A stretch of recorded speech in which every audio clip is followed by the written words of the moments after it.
If the events of that day didn't take place, I wouldn't be the person that I am. It's the gift and the curse. A lot was taken away on that day, but a lot has been given to me at that intersection too. Tony Elliott's mom, Patricia, was a church-going woman whose life was often a portrait of hardship. She worked hard.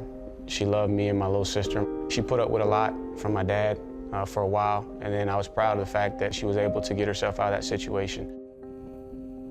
Patricia had escaped an abusive first marriage and endured homelessness in Los Angeles with her 2 young children, Tony and Brandy. It was just us in a shopping cart, kind of, working our way around. They were literally living on the streets, and that's when we actually had them come back with us to our ministry. It was a brand new start for them. Patricia eventually remarried, and on June 11, 1989, she loaded her family into their Volkswagen van for the drive to church on Sycamore Street. I remember, as we approached that intersection, my mom just yells out, and then bang, there's a crash. The car's tumbling, comes to rest upside down. My mom's laying on the ground, halfway ejected out of the passenger window. There's blood everywhere. She's lifeless. My stepdad yells to me to go get help. So I run through the park, and I end up finding the people at the church. All of a sudden, I see Tony running like hysterical. All he kept saying was, "My mom's in the street, my mom's in the street." Patricia died that morning at a local hospital. She was 35. Her 9-year-old son, Tony, was suddenly at a crossroads of his own. There were times where there was a lot of uncertainty, a lot of instability. I don't know how I did it. Just somehow I got up every day and just tried to be the best that I could. With their biological dad in and out of prison, Tony and Brandy lived with relatives. Tony became a high school star in Charleston, South Carolina, and earned a football scholarship at Clemson. His wide receivers coach as a senior in 2003 was a newcomer named Dabo Sweeney. He wrote me a note after the season, and it was amazing.